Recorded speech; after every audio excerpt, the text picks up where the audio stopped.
Isang magandang araw po ng Sabado sa ating lahat. At ngayong umaga, tulad ho ng ating nakasanayan, ay bibigyan ho namin kayo ng mga kaalaman, lalong-lalo na ho sa batas. Ayan. Good morning, Good Attorney. morning po, partner Jackie Maestrado. Yes, at Attorney Mark Tolentino. At noong nakaraang Sabado, partner, ay meron tayong naiwan na katanungan. So we are talking last week is about the Batas Senior Citizen. Yes, so nainulan nga tayo ng mga Ang daming katanungan. sa atin. So ito, dalawa lang naman ito. Sabi niya dito, good AM po, ask ko lang kung anong edad ang social pension ng isang senior citizen. Yung social pension, if you're a senior citizen, tatlong requirement lang, okay? You must be a Filipino citizen, you must be a resident of the Philippines, and at least 60 years of age. And, of course, with respect to pension, na monthly pension, you must be an indigent. Hindi lahat ng senior citizen bibigyan po ng social pension na 500 pesos a month. Kailangan you must be an indigent senior citizen. Okay, so dapat mag-qualify doon sa mga requirements na nabanggit ni Attorney.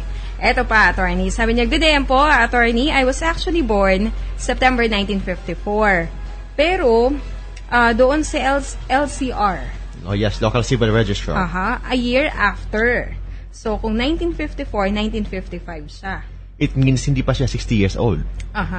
Yun din daw po yung nakalagay sa birth certificate. Sa baptismal certificate ko naman, 1954. So may conflict. Yes. So, pwede ko bang magamit yung baptismal certificate ko sa pagpaparegister as senior citizen sa September 2040? Okay, yung baptismal certificate is only a certificate that you were baptized by the Roman Catholic Church or your religion, kung ano bang religion mo. But yung local civil registrar, yun ang NSO or the local civil registrar, yun ang yung certificate nun, yun ang proof that you are a resident of the Philippines, you were born here in the Philippines, and yung age mo. So it means pag may konting mali sa NSO certificate, mag-file po kayo ng correction of entries. Kasi po may tinatawag po tayong presumption of regularity or validity sa lahat po ng entries of all public documents. Or tinatawag po sa ating batas ng law on evidence, there's a presumption of authenticity and regularity. It only means that lahat po na nakasaad po sa public documents are all true. Kung mali man yan, kailangan mag-present po kayo ng evidence to correct it. Yun po yan. Di ba mahal yun, Attorney? Depende po yan kung saan ka, where you were born. For example, yung lawyer mo, from Makati, but you were born in Tawi-Tawi, mahal talaga yan. But if you hired a lawyer from Tawi-Tawi, mas cheaper. Doon na lang, kung saan ka naroroon. Tama po yan. Attorney, ngayong kaaga pa lang, ay may text na tayo dito at sinasabi nga niya, good morning daw sa ating dalawa. Yan ay galing kay Lynn of Bacoor, Cavite. Yes, good morning, Lynn, from Bacoor. Ayan. So, sige. Ano ba yung ating topic for today? Yung topic po natin today, partner, is about batas ng tinatawag na barangay justice system. Kasi po, very famous po itong tinatawag na lupon or kung may nag-aaway po mga kapitbahay, ipabarangay kita, parang ganon. So, we have to know ano itong barangay justice system. So, maliban pa dyan na dun sa itinuturing natin na pag barangay, di ba, basic political unit. No, yes po, barangay is the basic political unit. And every barangay election, dami pong tumatakbong barangay kagawads, barangay captains. Kasi po, may nagsasabi po sa atin, based on sa media po, may nagsasabi that barangay official, especially the barangay captain, is the most powerful government official. More powerful than the president. So, bakit?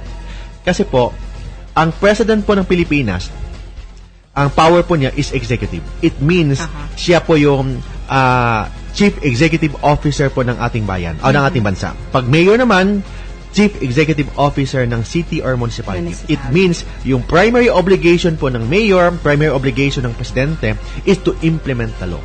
Whereas, with respect to Congress, the senator, the congressman, ang purpose naman nila, or function po nila, is to pass law and to make laws. Same also with the sangguniang bayan or the city councilors, to make laws.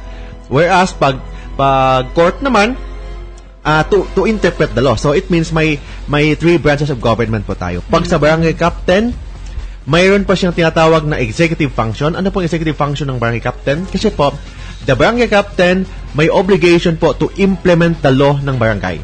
Okay? To implement the law sa barangay. So, executive. Legislative naman, siya po ang tinatawag na presiding officer ng sangguniang pambarangay. Siya yung nangunguna. Yes po. So, it means yung mga kagawad or mga barangay councilors, tinatawag natin na kagawad, sila po taga-gawa ng batas po ng barangay, and the barangay captain is the presiding officer. Okay? So, it means the barangay captain may executive function, may legislative function. Meron ding partly judicial or quasi-judicial function ang barangay captain. Ito po ang tinatawag na barangay justice system or lupon. Yun ang function po. So, it means the barangay captain may executive function, may legislative function, may tinatawag na judicial function.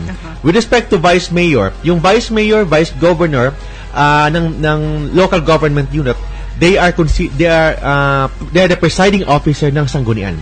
So when I say presiding officer ng sanggunian, sila ang nag-head lang po ng every meeting ng sanggunian or yung city council or the board members, sila po ang parang nag-preside, parang Senate President.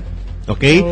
And of course, taga-dasal po na mamamatay yung mayor or maging mayor sila or yung barangay or yung governor. Yun lang ang function po ng vice governor. It means the governor, the mayor, wala pong function with respect to legislative. That's how powerful the barangay captain. Kasi tatong pong power ng barangay captain. Ang ganda, no? Kasi akala lang natin sa barangay, okay, siya yung takbuhan natin kapag may kailangan tayo sa barangay, kailangan ho natin ng yung barangay clearance barangay certificate, gano'n. So, ganun lang. O kaya kapag fiesta, di ba? Yan yung kumukuha daw ng mga solicitation. So, hindi po. Ang function po ng barangay captain, may executive, may legislative, and may judicial. So, itong tinatawag nating barangay justice system, mag-focus po tayo sa judicial function ng isang barangay. Yan po yan. Ayan, sige. Okay. Pero unang-una, attorney, definition muna tayo.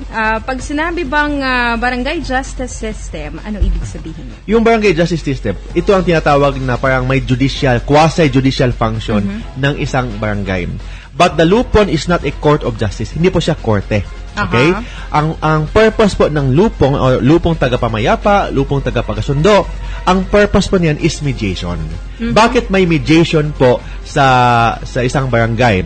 Kasi po, first, bakit kailangan ang isang lupon? Number one, para walang away sa mga kapitbahay. Pangit naman kung magagulo kayo sa isang barangay. So the function of the father of the barangay, who is the barangay captain, is to settle po yung mga constituents niya. Okay? Yun ang first function. Pangalawang function po ng lupon or the barangay justice court or barangay justice system, yung purpose po niya is to avoid court dockets. Kasi po, ang dami na po ng mga kaso po sa ating mga korte. So, kung pwede pong pag-usapan sa barangay level, pag-usapan na. Kasi ang konti lang yung court po natin and dumadami po ang kaso natin kahit mga chismis lang ipupunta pa sa court. So, habang dumadami ang kaso po natin sa court, tumatagal ang kaso. So, kung kaya pong pag-usapan na lang sa barangay. So, sino-sino po ba yung mga miyembro ng lupong tagapamayapa? Okay. Yung lupong tagapamayapa, the head of the lupong tagapamayapa is the barangay captain. Barangay captain. Okay? Tapos, may tinatawag siyang member po ng lupong tagapamayapa. 10 to 20. Yung 10 to 20, i-appoint po niya yon sa mga constituents niya. Parang tinatawag itong jury system po ng Estados Unidos. So, ibig sabihin, attorney, ayan, linawin natin, hindi sila yung mga kagawad. Hindi pa, hindi. Okay. So, the barangay captain will appoint 10 to 20 barangay residents po. Okay? So, para silang jury system. So, with respect to the barangay lupong tagapamayapa, may isang barangay captain, may 10 to 20 members. Okay? Yung 10 to 20 members, appointed by the barangay captain. Pero kailangan po, yung 10 to 20 members, kailangan may reputation, may integrity, independence of mind. So, hindi lang kailangan na, then, walang sweldo. Purely voluntary. Ganun? Wala bang kahit honoraria man? Depende po sa budget po ng barangay. May mga barangay na may malaking budget, pero hindi mandatory na may sweldo po sila. Okay? Of course, may mga incentives, but hindi po mandatory. Then, hindi lang yan. If, for example, you were appointed by your barangay captain as member of the lupon. Kung may trabaho ka, then if you perform your job as a lupon, are you considered absent ba sa yung trabaho? Hindi. Very clear po yan sa ating sa local government code that a member of the lupon, while in the performance of the duty, kung nag-perform po ng duty ng isang sa lupong tagapamayapa, whether in the public or private employment, shall be deemed on official time. Official time, and shall not suffer any diminution sa kanyang sweldo or allowance sa kanyang employment. So, walang bawas po sa sweldo, walang bawas po sa any allowance kasi he or she is considered on official time. Yun ang mga benefits po ng isang lupon. So, parang ano talaga, unang-una, parang may tono ng pagiging parang charity na rin. Kasi, yes po, kasi you allot your time eh. Oh yes po, tama po yan. Then, at the same time, you're doing what is good for your barangay. Anyway, you are the resident of the barangay. Kung mag-aaway po yung mga kapitbahay mo, may epektuhan ka din. Dapat ba, attorney, yung lupon na yung members ng lupon, dapat ba necessarily ka-vibes or kilala doon sa barangay? Not necessarily. Ang requirement lang po ng batas, you must have integrity. You must have reputation. You must have an independence of mind.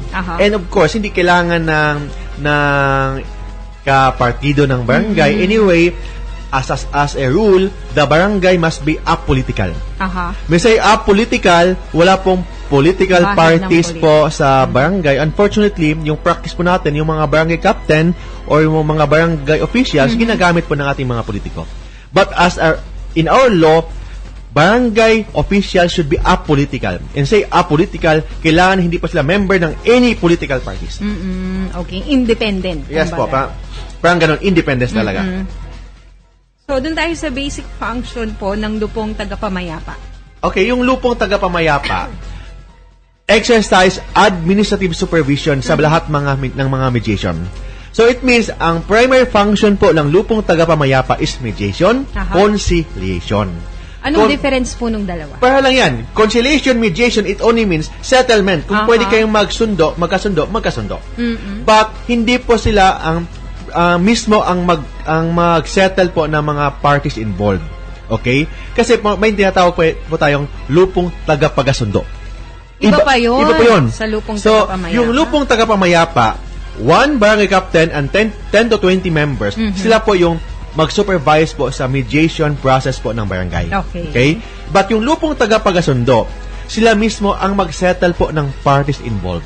So sila yung tagapagsundo, sila yung nagsasabi dun sa disputed parties na baka naman meron tayong pupwedeng gawin dito para maging leeway. Parang ganon. But yung mga members po ng lupong tagapagsundo shall be chosen by the parties involved among the members of the lupong tagapamayapa. Ulitin natin yung attorney. Medyo confusing. Yung members po ng lupong tagapagsundo. Kinukuha po yan, pinipili po lang yan ng mga parties involved. Halimbawa, kaming dalawa ni Beo nag-away. So, kami yung mamimili nung tagapagsundo namin. Yes po. Among the members ng lupong tagapamayapa. So, kukunin namin yon doon sa lupong tagapamayapa. Yes, yung 10 to 20 members. Kukuha kayo ng tatlo sa bawat isa sa amin. Yes po. So, total of 6. Tatlo, yun na yun. Okay, tatlo. Kung magkasundo po kayo sa members. Kung hindi kayo magkasundo, kung sino yung magiging members po ng lupong tagapagkasundo ng kaso ninyo, yung members po shall be chosen by lot. So, bunutan yun. Bunutan? Bunutan yan. But hindi po automatic na lupong tagapagkasundo ang mag-settle. Kung may ireklamo mo yung kabarangay mo, anong unang gagawin mo? Of course, pupunta kayo ni barangay captain. Yes. Yung complaint may be in writing or orally. Okay? It means pwede ka magsumbong ni barangay captain orally or in writing. Pero may bayad po ng filing fee yan. Meron. May filing fee, I think 50 pesos o 100 pesos. Hindi naman masyadong mahal. Pero magbayad po kayo ng filing fee para yun ang income po ng lupong tagapamayapa para naman may incentives po yung mga members. Para naman may pondo sila. May pondo. So, may reklamo, may 100, 200, may 50 pesos. Depende po yan sa barangay. So, sino po ang maghihingi nun or magbayad po kayo sa barangay treasurer. Okay? Pagkatapos yan, ang unang party or unang barangay officials na magsundo po sa inyo is the barangay captain. Kung kaya ni barangay captain, so kung magsumbong ka, si barangay captain mag-issue po ng subpoena requiring the other parties to appear before him and you. So it means, barangay captain muna, ikaw, at saka yung kalaban mo. Kayo magkasundo. Kung hindi kaya ni barangay captain, i-refer po ni kapitan sa lupong tagapagasundo. So it means, second stage na po yung lupong tagapagasundo. Ang unang mag-settle po sa inyo is the barangay captain. Captain, okay. Sige, puputulin muna kita dyan, Attorney Mark, dahil mag-station break lamang po tayo. Doon sa ating mga kababayan na gustong makiisa dito sa ating talakayan, pinag-uusapan natin, Barangay Justice System. Ay po pwede ho kayong tumawag sa ating mga linya ng komunikasyon 661-8464, 661-8466 at sa ating text line 0947-660-8633. Lahat ho tayo ay may pakialam dito sa isyong ito dahil nasa barangay tayo. Yes po, lahat tayo is a resident of a barangay. Correct, okay. So, welcome ho kayo na tumawag sa ating palatuntunan. At sige, station break lamang po tayo para sa pagbabalik natin ay pagpapatuloy ho natin yung ating talakayan dito sa programang Talk to My Lawyer. Bibilisan natin itong pagsagot. Kasama po si Attorney Mark Tolentino. Para ho sa inyong mga concerns. Okay, so balik tayo dito sa ating pinag-uusapan, Barangay Justice System. Sabi ni Rosie po ng Bataan. Ganong kalayo Bataan. Pwede bang malaman kung ilang beses po maghaharap sa barangay yung nag-aaway? Normally, twice lang yan. Normally. But depende po sa pag-uusap po ninyo. So, depende dun sa schedule ng bawat isa. Oh, yes po. Then, kung pwede po magkasundo po yung dalawa na may third meeting muna o fourth meeting, depende po sa inyo. But normally, dalawang meeting na talaga yan. Okay. So, eto, inuulan po tayo naman ng mga tanong buhat po dun sa mga senior citizens nating kababayan. Okay, so eto, si Ma'am Celia de la Paz ng San Miguel, Bulacan. Sabi niya rito, Attorney Mark, napakasarap pong makinig sa programa nyo. Sa katulad ko po na senior citizen, napakarami ko pang natututunan. Maraming salamat po. Salamat po. At ito pa ang pa-bonus niyang compliment sa atin, Attorney. Ang ganda pa ng boses niyong dalawa. Oh, yun. Pwede pang singer. Pwede. Pwede pa maging na lang ako, manager ni Attorney. Okay. Ito, pinipili po muna natin ang mga tanong dahil gusto ko nating matugunan yung mga may kinalaman po sa Barangay Justice System at yung sa Senior Citizen and Family Law. Oh, yes po. Family Law kasi po yan ang favorite subject po natin. Kaya kami nagtanong dito, Attorney Yes po, then most of my cases na hinahawakan ko, family law. Like sa annulment, marriage law, parang ganun po. Mabalik ko tayo sa senior citizen. Talaga ho ba yung mga vitamins na binibili ho sa butika hindi ho kasama doon sa senior citizens discount? Hindi po lahat ng vitamins. Okay? With respect to vitamins, pwede po siya na senior citizen, may discount po ng senior citizen if may prescription po ng doktor. With respect to vitamins, okay? But with respect to food supplement, kahit may prescription po ng doktor, wala po siyang senior citizen discount. Okay. So, iba po yung food supplement, for example, pampapogi, pampaputi, hindi na kailangan niya ng senior citizen discount. But for example, mga vitamins lang na for your health, na kailangan po ng prescription ng doktor, may 20% discount yan. Ganun. Ayan, so depende po pala. So, yung texter naman natin na may last 4 digits na 9332, sa sitwasyon, like may agreement na nagawa na ang paper sa church, it means no formal march yet. Ito yung nagtatanong tungkol to sa family law, Attorney. Sabi dito, pwede na ho ba daw ang apelido ng boyfriend niya ay gamitin niya kahit daw ho wala pang church wedding? Pag wala pong church wedding, but kasal na po sila sa civil, I think civil marriage na po sila, kasal na po sila niyan. Considered na yun. Kasi po, ang sabi po ng family code po natin, hindi lang si father or yung priest lang ang magkasal. Pwede po si mayor, pwede po si judge. Judge po ng isang incumbent, hindi po retired. Okay? Pwede po ang isang kapitan po ng barko. Pwede po ang isang commissioned officer po ng Armed Forces of the Philippines. But hindi po lahat. Yung kapitan po ng barko or yung commissioned officer po ng Armed Forces of the Philippines, kailangan po during Articulo Mortis. Anong ibig sabihin ng Articulo Mortis? It only means at the time na he or she is in the danger of death. It means pag malapit na pong namatay, yung isang beloved ba? Lover? Kahit sino po. Yung example, isang passenger po ng isang barko. May Titanic, parang Titanic po. Then, bago po nalunod ang barko, gusto nilang magpakasal. So, pwede po si kapitan. At in the danger of death or in Articulo Mortis ang tawag po niyan. Yung isang rabbi or raman, pwede po magkasal yan. In fact, even the sacristan, pwede magkasal provided that the parties are in good faith. They believe that the sacristan is the priest. Okay. So it means, hindi po kailangan na priest siya, but ang kailangan lang, yung parties naniwala na siya yung priest. So it means, iba po yung essential requisite, formal requisites, okay, ng marriage. It means, kahit na janitor lang pala siya ni father, but nakasuot na po ng puti. Okay? And they believe that yung nakasuot ng puti is the priest when in fact he is just a janitor. They believe in good faith. Okay? So, pwede po na matatawag po iyan na kasal. Kung i-question po nila ang kasal po on the ground that he's not a priest but a mere sacristan or a janitor, kailangan sila mag-file po ng annulment of marriage. Hindi po automatic. You have no right to declare your marriage void. For example, yung lalaki pala, may asawa na, then nagpakasal po kayo, you still have no right to say that your marriage is void. Sino po ang may karapatan na mag-declare that your marriage is void? Only the Court of Justice. The Regional Trial Court, the Family Court, only has the authority to declare your marriage void. Even the mayor, wala pong karapatan.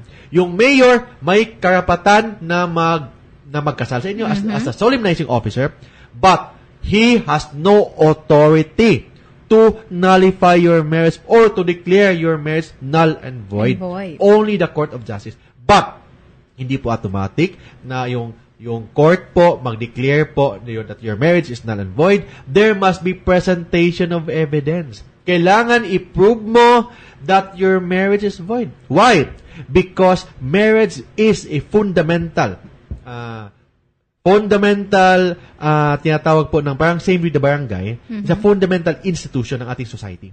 It means, kailangan protektahan po yan ng ating Estado. So, you have to present evidence and that evidence must be proven in court. Yun ang sinasabi mo. Mas madali palang magpakasal kaysa maghiwalay? Yes po, madali talaga.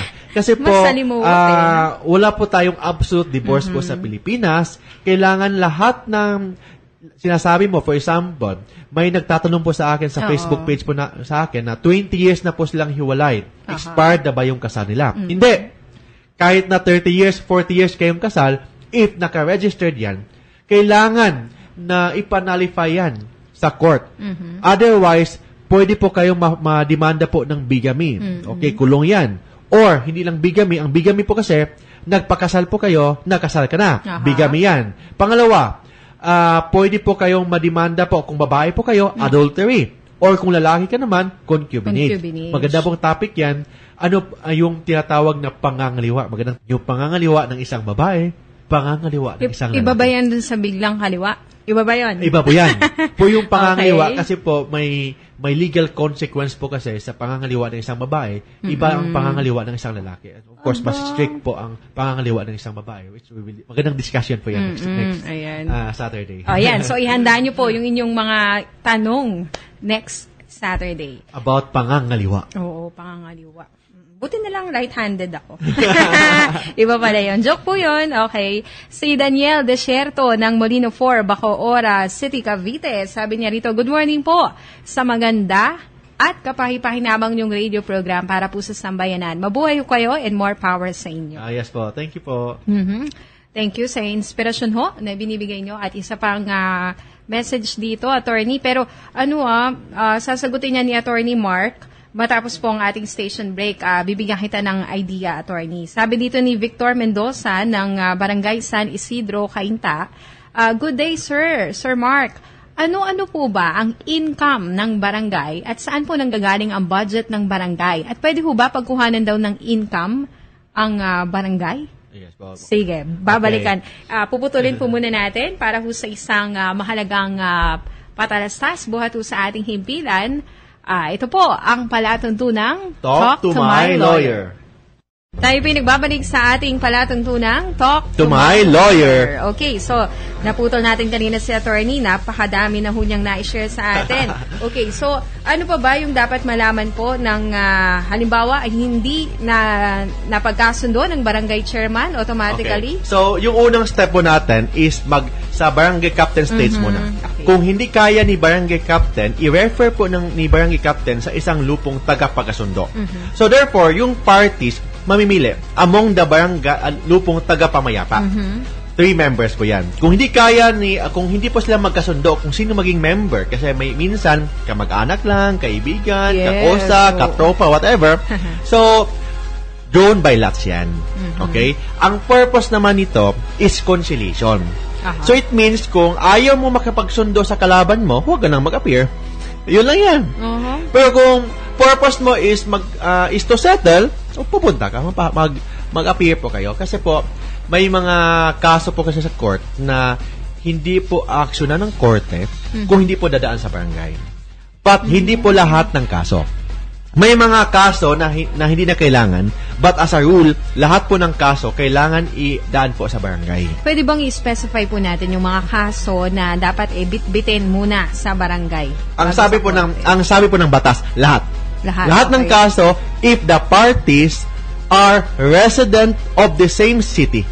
It means kahit hindi po the same barangay. For example, barangay 1, yung nireklamo po niya si resident of barangay 2. Pero residente po sila ng isang city. For example, city of San Juan. So it means pwede po yan.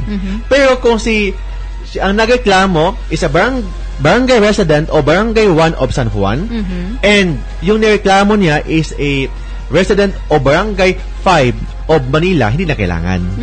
So it means yung parties lang who are resident of the same city or municipality. Okay, yun ang first na requirement. Pangalawa, hindi na kailangan dadaan po sa barangay kung ang kalaban mo or nireklamo mo or the parties involved is a government or any institution or instrumentality. For example, you're filing a complaint against Department of Foreign Affairs. Hindi na po kailangan dadaan po sa barangay yan. Okay? Or you're filing a complaint against Department of Agriculture or TESDA or whatever. So, hindi na kailangan sa barangay yan if one of the parties is the government or any instrumentality or institution. Pangalawa, if one party is a public officer and you file a case in the performance of his official duty as a public officer. For example, dinimanda mo si mayor, not in his personal capacity, but dinimanda mo siya kasi may ginagawa siyang kalokohan as a city mayor. In that case, di na kailangan dadaan sa barangay. Okay? So it means public officer in the performance of his official duty. But public officer in his personal capacity, pwede po yan. Pwede. Okay? Pangatlo, if the offense is punishable by imprisonment more than 1 year. Pag more than 1 year, hindi na kailangan dadaan sa barangay yan. But less than 1 year, kailangan dadaan sa barangay. Dadaan pa din. Okay? Or when there is no private offended party involved. For example, magdemanda po kayo ng kaso, jaywalking. Wala pong offended party nun.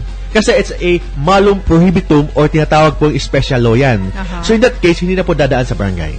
So yun lang po yan. And of course, yung if the party is already detained po or nakakulong na, hindi na dadaan sa barangay.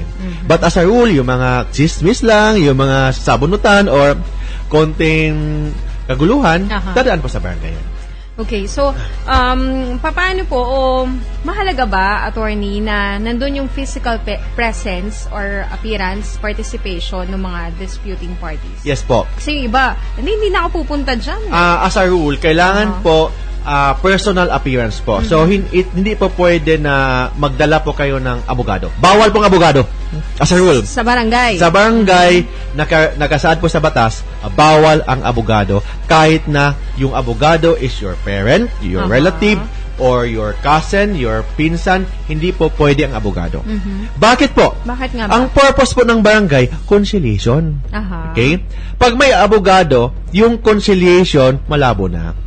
Kasi po, pag may away, may demanda, negosyo yan ng mga abogado.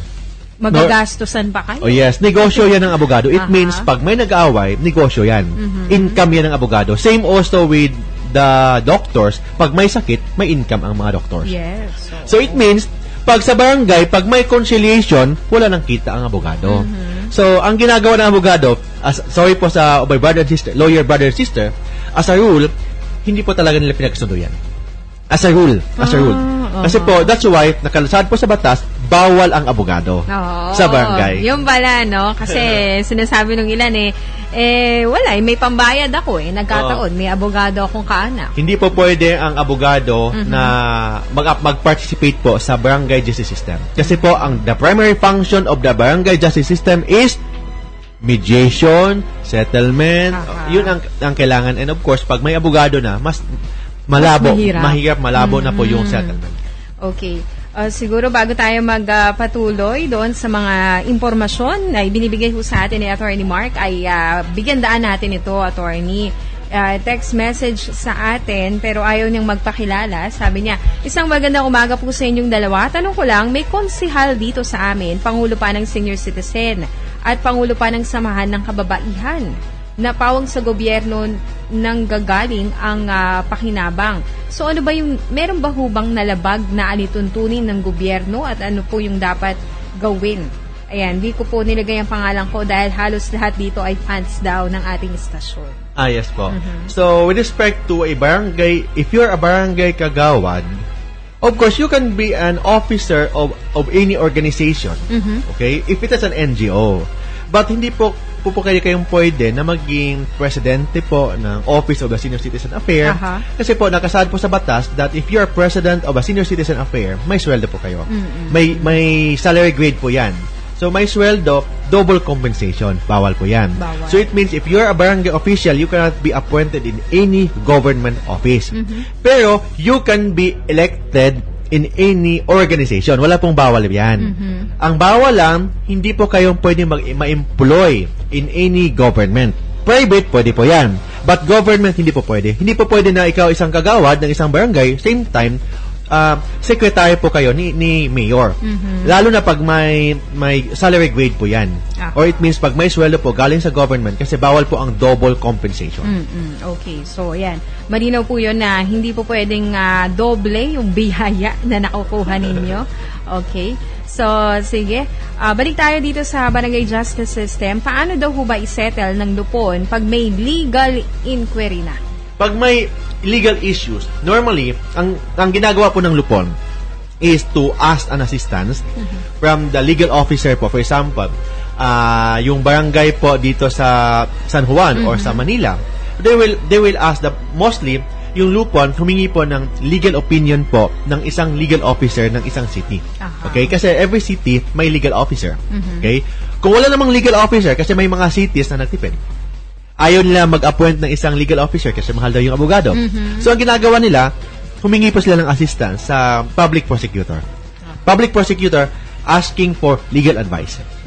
Or legal opinion. Okay. So, nasa sa kanila na lang yun, attorney, kung susundin nila yung yes po, payo. kasi ang purpose po naman is only asking for legal opinion or legal advice with respect to legal inquiries. It means legal issues can be entertained in the barangay justice system. Kahit na yung mga lupon, wala pong alam sa batas or kung may alaman, kahit na hindi issue yan, lahat po ng issues, even legal issues, can be entertained in the barangay justice system. Okay. So, healthy po ba yun na kapag halimbawa yung pagkasundo, sila yung naglalatag ng mga options? Yes po, ba, na tama pwedeng pagkasunduan ng disputing parties? So, wala ba yung nilalabag na, kumbaga, convenience nila ng nag-aaway na partido? Actually po, wala pong rules with respect to settlement as long as katanggap-tanggap po ng mga parties involved. So, walang yung nalulugi doon sa pagkakasunduan? As long as pumapayag yung one party and the other parties and all agreements in the mediation proceeding should be in writing. Okay? Then, may nagtatanong sa atin if yung agreement ba same ba yan ng isang decision po ng husgado? Of course. Sabi po ng batas, lahat po ng mediation, conciliation, agreement po ng isang barangay has the force and effect of a court of justice. It means same lang po ng decision po ng court of justice if after the signing of the agreement 10 days has the force and effect na yan. Unless within the period of 10 days nagbago ang isip ng isang party. So after 10 days it has the force and effect of a decision of the court. Okay. So, yung, does it mean, ibig sabihin po nun, magkaiba yung technical processes or proceedings sa barangay justice systems sa korte? Iba po yan. Iba po. Kasi po, minsan po, pag yung ibang kaso na, when required po na dadaan po sa barangay, may iba dumiretso na po sa korte. Okay. So, yung isang abogado, pwede po mag-file po ng motion to dismiss on the ground that the case were not settled or were not undergone barangay justice procedure or settlement. So, pwede pa mag-file ng motion to dismiss on the ground of failure to comply the condition precedent or yung mga condition po ng batas bago idemanda po ang isang tao. So, in terms of period of time, masasabi ho ba natin mas mabilis sa barangay justice system kaysa sa korte? Of course, kasi po ang barangay justice system may tinatawag pong period when the barangay should issue a certificate to file action. At least 30 days po yan. 15 days, extendable for another 15 days. So it means within 1 month, kailangan may desisyon na po ang barangay. Kasi po, ang barangay, pag wala pong settlement po sa mga parties involved, the barangay shall issue a certificate to file action. Yung certificate to file action, yun ang i-attach po sa complaint na i-file nyo sa korte. Okay? Yun ang tinatawag na certificate to file action. Certificate of file action. Oh, yes po. Yun ang requirement. And otherwise, ang kaso mo, sayang lang yung gastos mo sa court mo o sa abogado mo, madidismiss lang yan kung wala po yung tinatawag na certificate to file action sa mga kaso na kailangan po dadaan sa barangay, except po yung mga kaso na hindi na kailangan dadaan.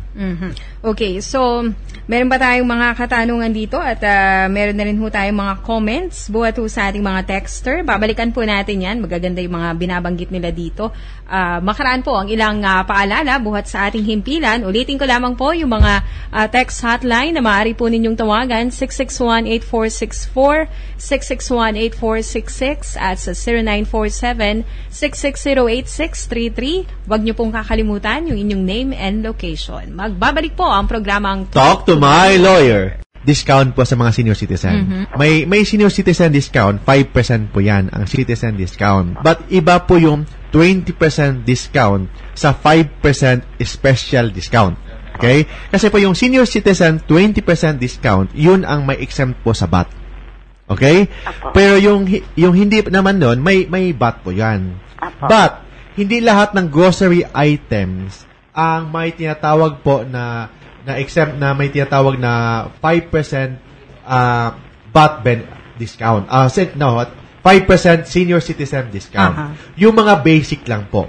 Then, kailangan ikaw po ang mag-consume. Hindi po lahat ng gulay na binibili mo may discount. So, a portion lang po nun, yun ang discount. Kasi po, the benefits po ng senior citizen should only benefits the senior citizen. Hindi po kasama yung mga kapamilya po ninyo. Kung konti-konti lang, wala pong problema yan. Wala pong problema. May VAT pero walang 5% discount. Yes po, kasi po ang nakasad po sa batas, ang VAT exemption po, yung lang mga medicine, gamot po nyo, yung sa hotel, sa yung mga entertainment, yun lang po, yung 20% discount, yun lang ang may VAT exempt. For yung 5% basic special discount, hindi po yun. Hindi po lahat ng grocery items, kailangan yung kaya mo lang makain. Then, but the problem with that store, kailangan po siyang tatanggap po ng credit card. Kung may credit card na tinatawag na pang-swipe. Or kung wala ng pang-swipe, paano natin gagamitin yung credit? Kung may pang-swipe, then hindi po nila tinatanggap yan, pwede natin ireklamo po ang grocery na yan or isang store na yan. Ano yung dapat pong kunin dun sa convenience store o grocery store na irereklamo niya? Yung information, attorney. Ayos po, yung store, ang pangalan po ng store, kung kailan nangyari, sa ang store na yan, at sino po ang owner po ng store. Yung owner ng store, pwede natin idemanda po ng criminal liability for failure to comply the requirements po or ng mga mandatory requirements po or obligation po niya under the senior citizen law. Second naman po, pwede natin idemanda ng administratively for the cancellation ng kaniyang business permit. Sabi po ng ating batas, yung batas po natin may tinatawag na implementing rules and regulation issued po na ginagawa po yan ng isang implementing agency, yung DSWD, and of course the DILG or other, kasi po ito ay inter-agency po itong barangay tinatawag na senior citizen. Sabi po ng implementing rules, ang kailangan lang po to be considered as a senior citizen, tatlo lang requirements. Okay. Ano po yung tatlong requirements to be considered as a senior citizen na maka-avail po ng mga benefits po ng isang senior citizen? Number 1, must be a citizen of the Philippines. Number 2, must be a resident of the Philippines. Number 3, must be at least 60 years old.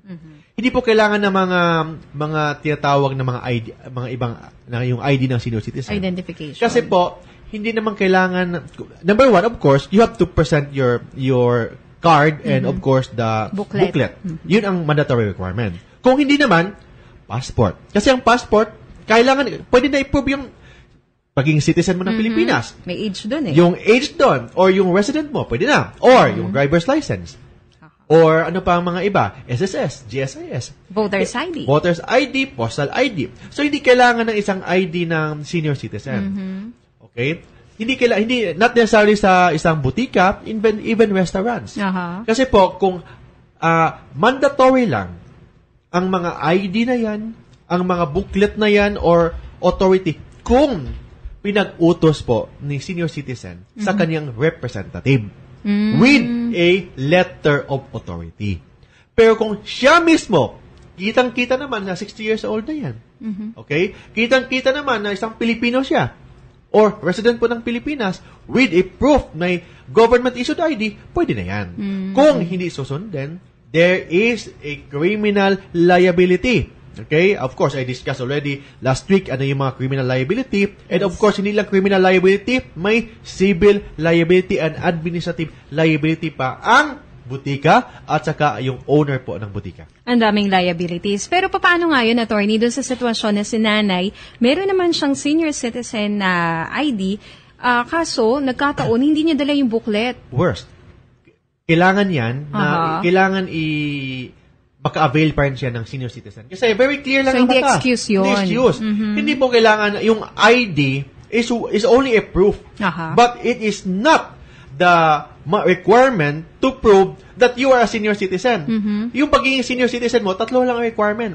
Yung pagiging Pilipino mo, citizen ng Pilipinas, pagiging residente po ng Pilipinas, at saka 60 years old. Yung ID is just an evidence. Justification. Okay? Yan lang ang ebidensya.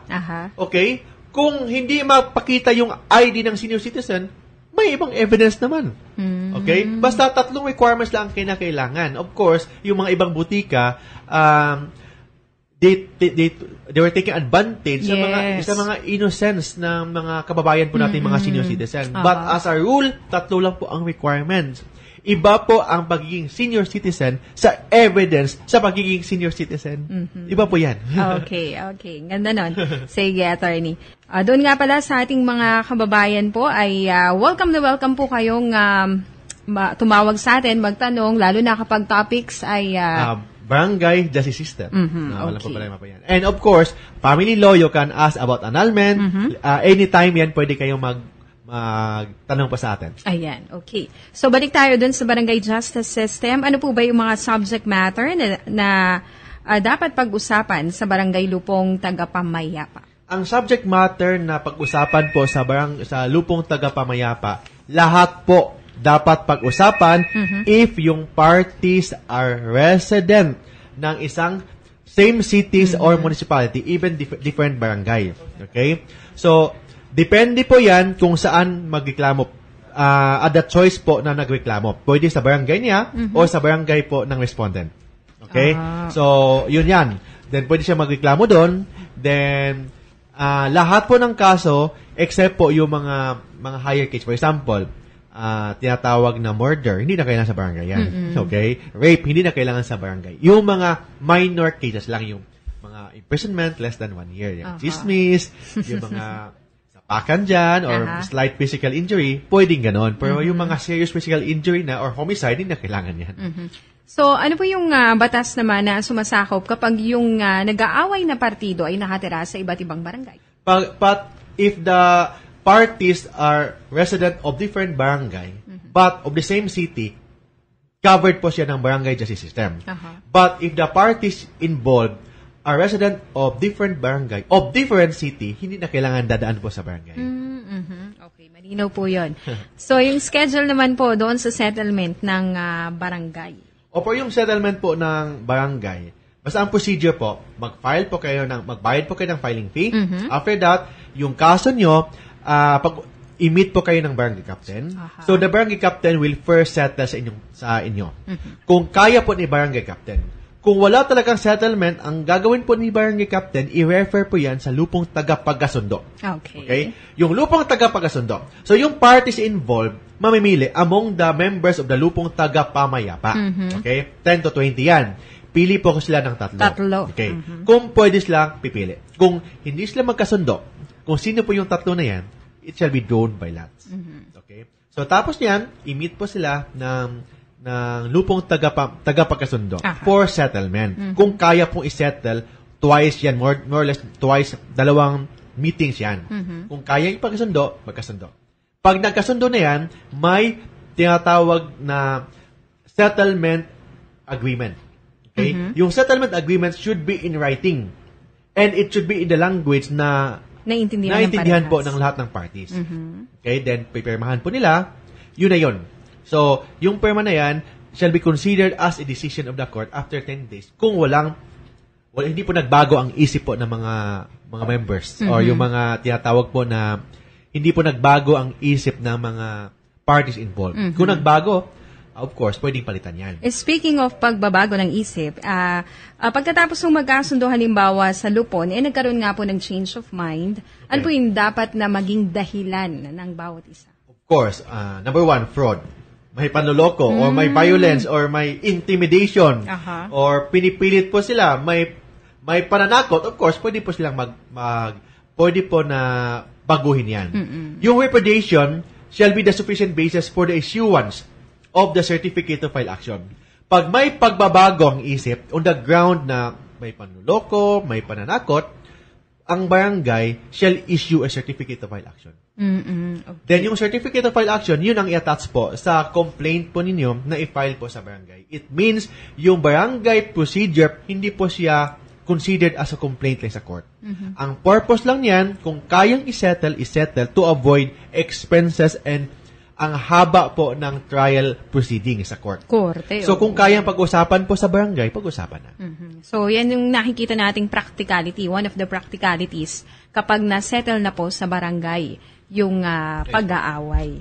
Okay. So, open ho ba sa public ang proceeding sa lupon? As a rule, open. Open. Yung court proceeding, tinatawag na lupong proceeding, shall be open to the public. As a rule. Except pag yung parties humingi po nag-request po sa mga members po ng lupon na to exclude other parties kasi po yung kaso is mag-affect po sa kanilang right to privacy, decency, or public morals. For example, may very sensitive po yung issues involved. For example, may pambabastos or mga relasyon po ng ibang mag-asawa o gano'n. So mga affairs. So in that case, pwede pong i-exclude. But only if the parties will request. Pag wala pong request po ng parties, as a rule, it is public. Okay, so pwede, kanina nasagot natin, abogado, big no-no, bawal ho kayo no, sa barangay. Bawal po talaga. As a rule, bawal talaga, walang exception po yan. Epekto po sa kasunduan ng partido sa Lupon. Ang epekto po ng kasunduan po ng partido sa Lupon, it has the same effect ng decision po ng court after 10 days from the signing. So kung wala pong pagbabago ang pag-iisip po ng mga parties after 10 days, pwede na po matatawag yan na isang decision po yung napagkasunduan po ng mga parties. Okay. Meron pa tayong ilang minuto bago tayo sumapit ng alas 7 ng umaga. Babalikan natin yung mga comments naman ng ating mga texter. Makaraan ho ang ilang paalala buhat sa ating himpilan. Yes, sir, back. At kayo po ipatuloy na nakikinig sa programang Talk to My Lawyer. Okay, so inuulan tayo ng mga comments dito, attorney. At sabi nga ni Lynn ng Cavite, congrats, attorney, sa topic nyo ngayon. Cause, for me, talagang napakahalagang malaman ng bawat isang mamamayan itong topic. Kasi maraming mga kalakaran sa barangay justice na nangyayari na di katanggap-tanggap, subalit nangyayari. Dahil sa kakulangan ng kaalaman ng ating mga kabarangay. Maraming salamat po. Yes po. By the way, hindi lang ako si attorney, attorney Mark naman. Oo so, nga, para... Dami po attorney ng buong Pilipinas. Oo nga, no? Sige. Eto pa. Ang sabi naman niya dito, gaano po ba ang bisa ng barangay chairman na gumagawa ng papel namin? Nakabili po ang anak ko ng 300 square meter na lote sa manugang ko na binigyan ng mana ng amang namatay. Di pa nalilipat ang title sa manugang ko. May habol po ba ang kapatid niya? At posible bang pati daw yung nakabili, yung anak niya, ay makakuha din? Salamat. Si Aida Reyes ng Nueva Ecija. So, may kasulatan ba sa pagbili? Kasi po, lahat po ng contract nakalagay po sa ating law on obligation contracts, lahat po ng contracts involving real properties should be in writing. So, kailangan nakasulat yan. And it should be notarized. And kailangan po, yung seller, yung nagbebenta, is the true owner. Hindi po kaya ilipat ang ownership po ng isang property sa isang tao na hindi owner. Kailangan i-prove that he is the owner. Okay? Yung title of the property, of course, may tinatawag tayong presumption of regularity in the performance of the official duty ng isang officer issuing the title. Pero yung title is just an evidence. It's just an evidence that you are the owner. But evidence is different from ownership. Same also nga sa senior citizen. Being a senior citizen is different from an evidence of being a senior citizen. Iba po yan. Like the ID. You are a senior citizen. Kung wala kang ID, you are still a senior citizen. Yung ID is just an evidence that you are a senior citizen. Same also sa lupa. You are the owner of the lot. Iba po yan sa isang title. Yung title is just an evidence that you are the owner of the lot. Very technical po yung how to explain it. But dami pong mali po yung pag-iisip po ng iba nating mga kababayan. That pag wala kang title, it means you're not the owner. No! Yung title is just an evidence that you are the owner. But it doesn't mean that if you have no title, you are not an owner. Ayun, okay. Yun ang ibig sabihin yan. So, nalinawan ho tayo. So, may tanong pa siya dito. May pwede bang gawin o maging papel ang barangay doon sa sitwasyon niya? Sa mga lupa-lupa, may obligation po ang barangay or may duties po yung barangay purely for settlement purposes. Okay? Like for example, sa ejectment, may mga kasong ejectment. Yung ejectment, yung pagpapalayas po ng isang tao sa isang property. Kailangan dadaan po sa barangay yan. Ayan, okay. Sige po. Ito na, regarding barangay justice system, good day, Emma Jackie and Attorney Mark. Lupon member po ang chairman, usually delegates to Kagawad Conciliation. We have a Lupon president. Is there a basis for that, Indo? Yan ang galing kayo dito ng Project 6. Okay. Yung lupong tagapamayapa, ang head nun, yung barangay captain. May 10 to 20 members na residente po ng isang barangay. Sometimes po, because the barangay captain is so busy, sometimes yung pagiging head po ng isang lupon, dinidelegate po niya. Pero kailangan yung delegation po ng lupon from the barangay captain to the barangay kagawad is not only verbal. Kailangan may isang written order that the barangay kagawad may preside over the lupong tagapamayapa procedure or yung meetings po nila as authorized by the barangay captain. Wala namang bawal po sa batas yan. Okay po. Sige po. Eto, good day po. Paano po kung ang sitwasyon ay ganito? Yun pong mismong nagreklamo sa barangay ang di nag-appear sa pagdinig. Consider na po ba yan na dismiss ang kaso? Hindi siya automatic na dismiss. Okay? Of course, kailangan po na mandatory, kailangan mag-appear ang mga parties. Okay? Pag hindi po nag-appear ang dalawang epekto ha.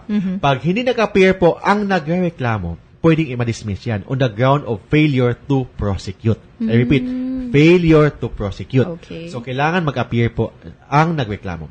Yung namang nirereklamo, pag hindi po nag-appear, despite due notice, may mga summon, sabina, in-issue, then hindi nag-appear, it means na ayaw niya makipag-settle. Pag ayaw niya makipag-settle, ang effect nun, the barangay will issue certificate to file action. So, I repeat, pag ang complainant ang hindi nag-appear, madi-dismiss on the ground of failure to prosecute. Pero, pag ang nireklamo or nireklamo ang hindi nag-appear, hindi siya madi-dismiss. Kung hindi, the barangay lupong tagapagkasundo or the barangay tagapamayapa shall issue a certificate to file action kung hindi nag-appear yung nireklamo. Pero kailangan lang na binigyan po natin ng due process or tinatawag na notice or opportunity to answer sa reklamo po niya. So, appropriate na kung ikaw yung nirereklamo at yung nagrereklamo ay hindi ho nagpapakita sa barangay, ay kailangan ako bilang nirereklamo ay maghanda dahil baka itinaas ho niya sa korte yung kaso. Yes po, tama po yan. Ganun. Pero kung ang nagreklamo ang absent, pwedeng ma-dismiss on the ground of failure to prosecute.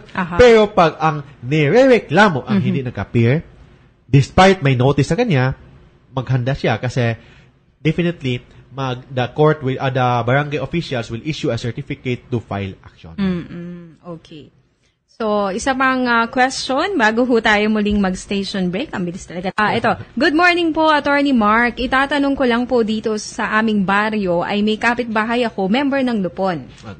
Tama po ba na matapos ng hearing sa loob ng barangay hall ay pinapamalitan niya o chinichismis niya ang kaso o usapin? Tama po ba ito? Salamat. Actually po, yung pinag-usapan po ng lupon, kailangan may confidentiality. Okay? Kung hindi man, pwedeng marinig po sa ibang tao, but it should be, kung kailangan, nandun ang tao doon. Hindi po pwedeng ipa-chismis niya. Kasi he is performing in his official duty or function, or official capacity. So it means, pag chismis mo po niya, naepektuhan po yung integrity po niya. Okay? Yung integrity niya, yung impartiality niya, o yung reputation niya sa isang member ng isang lupon. Kung epektuhan yan, pwede bang ireklamo? Pwede ka magreklamo and mag-file po kayo ng motion na pwede ba na ibahin or i-change po yung member po ng lupong tagapagasundo. Anyway, there are 10 to 20 members. Pwede po kayo mamili na iba. So, kahit na halimbawa na settle na po yung kaso, tapos ganun yung nangyari, yun, pwede po kayong i-repudiate ang agreement. So, it means pwede ka magbagong isip on the ground na may fraud na nangyari kasi po sinichismis. Especially that it is a requirement or mandatory requirement of the law that one of the qualification to be a member of the lupon is kailangan impartial, kailangan walang kinikilingan, independent po siya, may integrity or reputation. Kung wala yon, pwede po kayong humingi po ng mag-request ka na na palitan po ang member ng lupong tagapagkasundo. Nag-text sa atin si Mommy Emmy Carion at sabi niya rito, pakisabi kay Attorney Mark Tolentino at sa inyo pong lingkod na i-discuss naman yung land disputes. Yes, we will discuss that. So, i-schedule natin po yan. Especially land dispute in relation to ejectment. Kasi ejectment, relation po yan ng land dispute. Yan daw yung mga pinapaalis. Sabi ni Attorney kanina, pinapaalis sa loob ng isang bahay, property. Oo.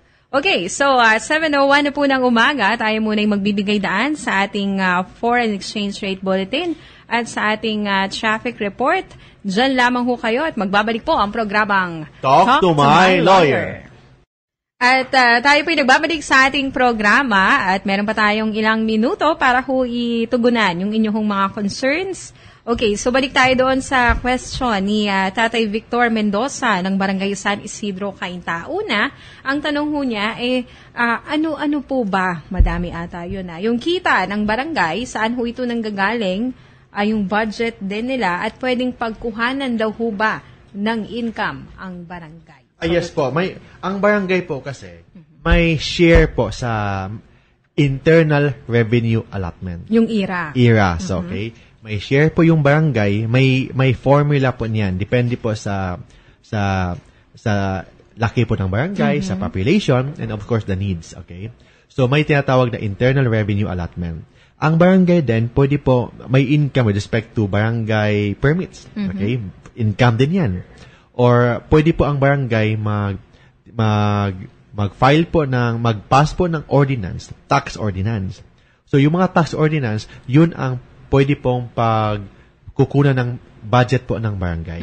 Okay? So with respect to the barangay, may IRA, may tax, may other income, depende po sa activities po ng isang barangay community po. Aside sa barangay, yung sangguniang kabataan, may share din po yan. Whatever is the internal revenue allotment ng barangay, 10% nun kailangan sa sangguniang kabataan. It means, pag 10 milyon po ang budget po ng isang barangay, 1 milyon ang budget po ng sangguniang kabataan. So, may mga share po niyan. Sabi po ng batas, yung sangguniang kabataan po kasi may 1%, 10% share. So, whatever is the share po ng barangay sa internal revenue allotment. So may mga share po niyan. So, depende po then yung internal revenue allotment po ng barangay, of course, through ordinance, kailangan po nilang i-budget yan, and dun po kukunin din ang sweldo po.